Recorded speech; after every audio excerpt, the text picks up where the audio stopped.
गीता यथारूप अध्याय 5 कर्मयोग कृष्ण भावना भावित कर्म श्लोका 5.26 काम क्रोध विमुक्ताना यतीनाम यत चेतसामो अभितो ब्रह्मा निर्वाणम वर्तते विदित आत्मनाम। भावार्थ, जो क्रोध तथा समस्त भौतिक इच्छाओं से रहित हैं, जो स्वरूप सिद्ध आत्म संयमी हैं और संसिद्धि के लिए निरंतर प्रयास करते हैं, उनकी मुक्ति निकट भविष्य में सुनिश्चित है। तात्पर्य, मोक्ष के लिए सतत प्रयत्नशील रहने वाले साधु पुरुषों में से जो कृष्ण भावना भावित होता है वह सर्वश्रेष्ठ है। इस तथ्य की पुष्टि भागवत में 4.22.39 इस प्रकार हुई है।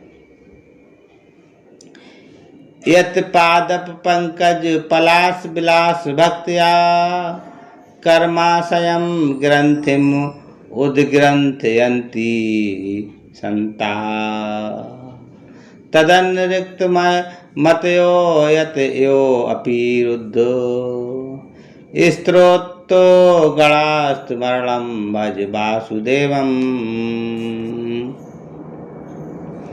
भक्ति पूर्वक भगवान वासुदेव की पूजा करने का प्रयास करो तो करो। बड़े से बड़े साधु पुरुष भी इंद्रियों के वेग को उतनी कुशलता से रोक पाने में समर्थ नहीं हो पाते जितना कि वो सकाम कर्मों की तीव्र इच्छा को समूल नष्ट करके और भगवान के चरण कमलों की सेवा करके दिव्य आनंद में लीन रहते हैं। बद्ध जीव में कर्म के फलों को भोगने की इच्छा उतनी ही बलवती होती है कि ऋषियों मुनियों तक के लिए कठोर परिश्रम के बावजूद ऐसी इच्छाओं को बस में करना कठिन होता है। जो भगवत भक्त कृष्ण चेतना में निरंतर भक्ति करता है और आत्म साक्षात्कार में सिद्ध होता है, वह शीघ्र ही मुक्ति प्राप्त करता है।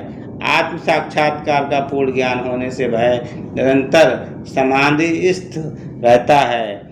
ऐसा ही एक उदाहरण दिया जा रहा है।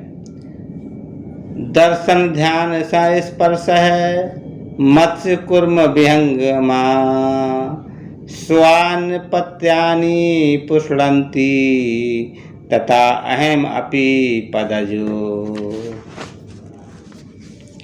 मछली, कछुआ तथा पक्षी केवल दृष्टि, चिंतन तथा स्पर्श से अपनी संतानों को पालते हैं। हे पदज, मैं भी उसी तरह करता हूँ। मछली अपने बच्चों को केवल देखकर बड़ा करती है। कछुआ केवल चिंतन द्वारा अपने बच्चों को पालता है। कछुआ अपने अंडे स्थल में देता है और स्वयं जल में रहने के कारण निरंतर अंडों का चिंतन करता रहता है। इसी प्रकार भगवत भक्त भगवत धाम से दूर स्थित रहकर भी भगवान का चिंतन करके कृष्ण भावना अमृत द्वारा उनके धाम पहुंच सकता है। उसे भौतिक कलेशों का अनुभव नहीं होता है। ये जीवन अवस्था ब्रह्मा निर्वाण अर्थात भगवान में निरंतर लीन रहने के कारण भौतिक कष्टों का अभाव कहलाती है। हरे कृष्णा।